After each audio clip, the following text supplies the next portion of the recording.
Jello. Bonus cup. Masa. Aboy. Jello.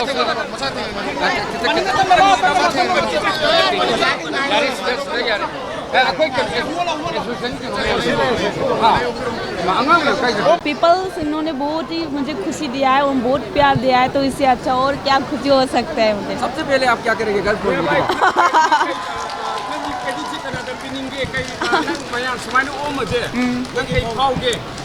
याम नुंगाइबा फावे दी IC आइना समाना medal लौबा फंगैबा अदगी आइना मणिपुर की मिंगसिबु चावना फंगपा ngamiसे आइदी आइगी फैमिली अमदी मणिपुरदा लैबा मिपुंग खुदिमंगना मिनुंगसि पिबिबा आइगिदमक्ता प्रे तौबिबा अदुदना आइ ngasi मेडल लौबा फंगैनि हाइबासे आइ हाइजनिंगे याम हरावे ngasi लाकपसे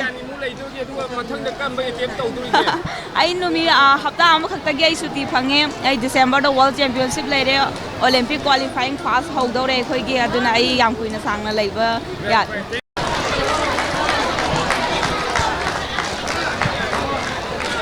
ममांगी camera थांगनो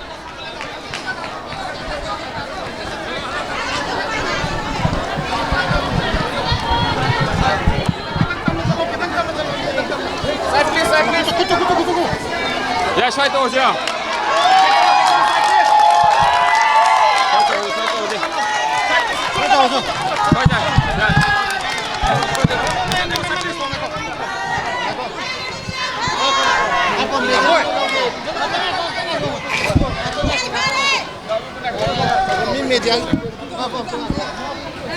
Asal press saja sila lagi dah tiba. Itu nak keep kami.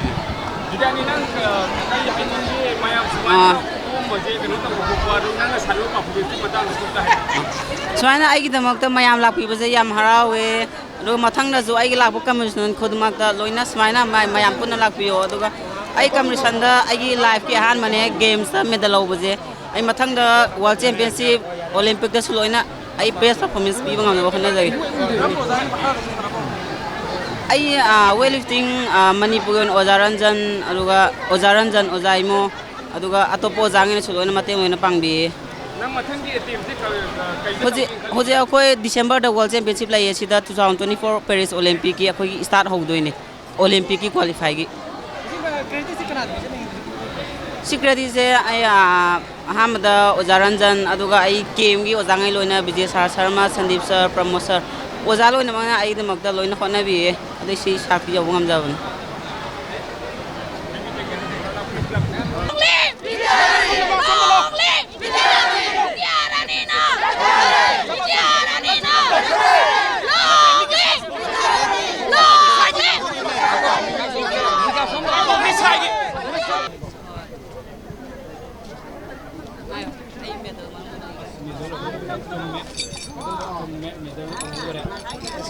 Kita lagi tu.